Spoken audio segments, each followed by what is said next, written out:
Philip Sheridan was a unique leader whose versatility as a general helped save the Union during the American Civil War. His understanding of war helped start a new age of global warfare today called total war. Sheridan was likely born in Ireland, but claimed to have been born in Albany, New York. Sheridan spent his early life living with his mother in Somerset, Ohio. At age 14, Sheridan dropped out of school and served as a store clerk. As a clerk, he picked up some of the organizational skills that would be essential to his quick ascension in the Union ranks during the Civil War. After a few years of being a clerk, Sheridan applied to West Point Military Academy, inspired by stories of the Mexican War.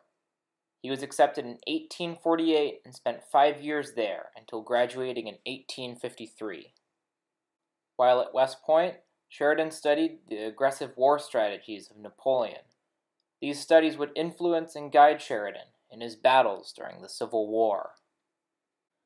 After graduating, Sheridan led a platoon of dragoons, pistol-wielding cavalrymen, and fights against Native Americans in the Northwest Territory.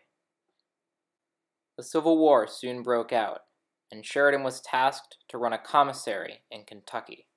At the commissary, Sheridan demonstrated excellent organizational skills, and he was quickly promoted to hold a regimental command in the Western Theater.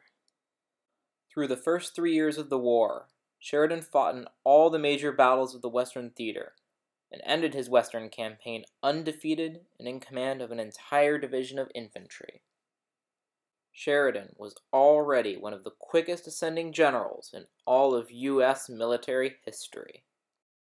After his success in the Western Theater, Sheridan was assigned to command the Army of the Potomac Cavalry Corps, the most prestigious cavalry body in all of the Union.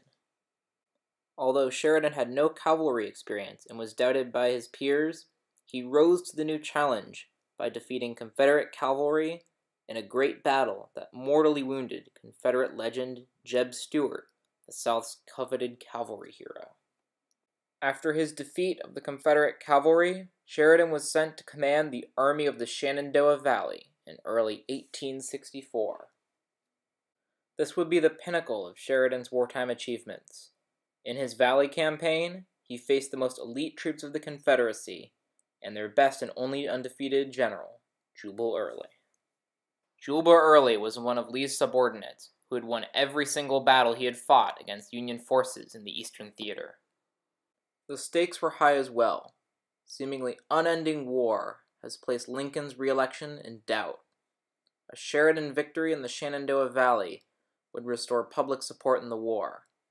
But if Lincoln lost to his rival, the Peace Democrat George B. McClellan, the South could negotiate peace on their own terms, thus dissolving the Union. After a few months of inactivity, Sheridan came barreling down the valley, and in a show of remarkable leadership, crushed the undefeated and elite Confederate army at the battles of Winchester and Fisher's Hill. He pushed the Confederates out of the Upper Valley area, taking thousands of prisoners and guns along the way. What Sheridan did next was highly controversial and was bitterly criticized by Valley residents. Sheridan pillaged the entire valley, burning fields, destroying crops, and razing barns, in the hope that misery inflicted upon the enemy's people would expedite the war.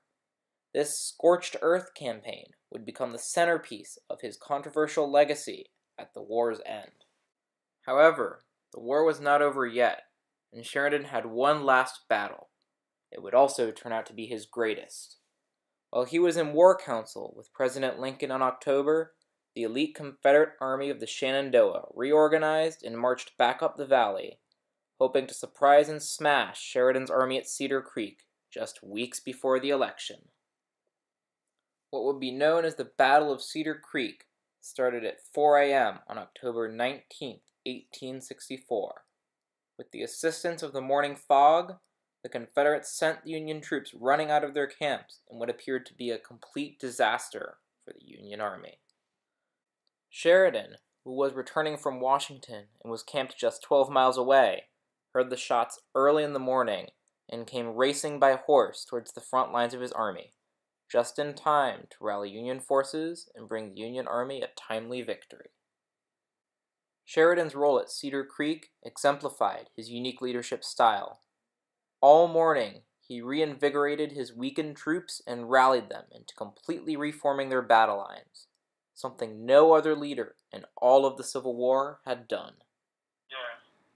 Well, I don't know. I mean, you think about Cedar Creek, for instance, which is such a key moment of personal leadership. I mean, the guy is like right there on the front line in the fray, just exhorting his soldiers to turn around and fight.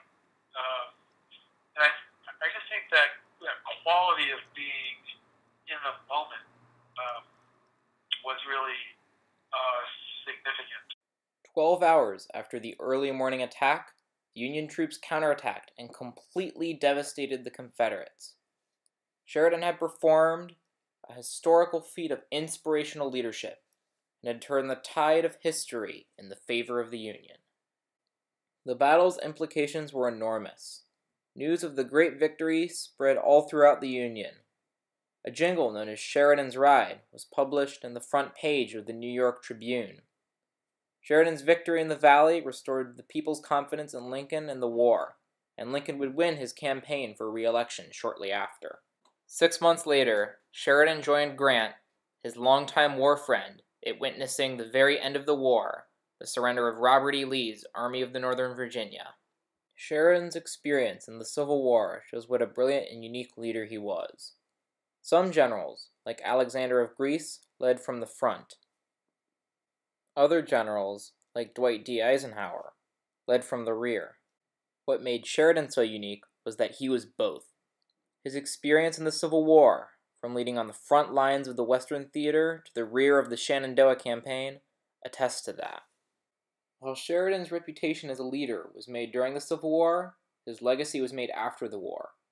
Sheridan was only 33 at the end of the war, which gave him plenty of time to create a great legacy for himself.